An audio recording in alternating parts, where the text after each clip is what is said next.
কেউ আমাকে অসুন্দর মনে করলো, কেউ আমায় কোনো কাজেরই মনে করলো না, কেউ আমায় রিজেক্ট করে দিল, কেউ আমাকে মূর্খ মনে করলো, কেউ আমায় কোনো মূল্য না দিক, কেউ আমার জীবন থেকে হঠাৎই চলে গেল। তাতে আমার কি? তাদের সরাপচা দিমাগে নোংরায় ভরে আছে, তাতে আমার কি? আমি তো সুপারের থেকেও উপরে। আমি অমূল্য, আমি সুন্দর, আমি আলাদা, নিজের জন্য অনেক কাজের। তাদের স্বার্থপূর্ণ হয়নি তো মরুক তারা একটা কোনো কণায় গিয়ে, তাতে আমার কি? আমি তো এইভাবেই অনেক খুশি। আমার খুশিই আমার লক্ষ্য, অন্যের প্রত্যাশা পূর্ণ করতে থাকা নয়। যেখানে আমার মনে হবে আমার দায়িত্ব আমি পালন করে দিয়েছি, নিজের কর্ম করে নিয়েছি, সেখানে আমি মুক্ত। এখন আমার জীবন আর আমি যেমন আছি ভালো আছি। আমি মানুষের জীবনের নোংরা পরিষ্কার করার ঠেকা নেইনি, না আমি কারোর বাড়ির শোভা বাড়ানোর কোনো শোপিস। যেমনই হই নিজের কাছে সুন্দর, নিজের জন্য অমূল্য। মস্তিতে আছি, নিজের জন্য মস্ত আছি। নিজের শরীরের, নিজের জীবনের, নিজের চিন্তাধারার, নিজের বুদ্ধির, নিজের উপলব্ধির সম্মান তো আমি সব সময় করব, করতেই থাকবো। আর এটাতেই আমি খুশি থাকবো, বাকি যার যেমন চিন্তাধারা।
শুনলে বন্ধুরা বিভুর দাঁতের ব্যথা, তো এই দাঁতের ব্যথা নিয়ে আজকে 2-3 দিন ধরে ভুগছি বন্ধুরা।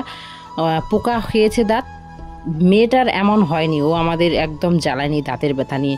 বিভু তো কোনো কথাই শোনে না, ওর শুরু হয়ে গেছে এবার ফার্স্ট টাইম ওর পোকা খাওয়া দাঁতে ব্যথা শুরু হয়ে গেছে। মানে ওকে নিয়ে খুব কষ্টে আছি আর কি। ব্রাশও তো করতে চায় না, যাই খায় 3 টাইম 3 বার ব্রাশ করতে হয়, আর ও তো সারাদিন কিছু না কিছু খেতেই থাকে।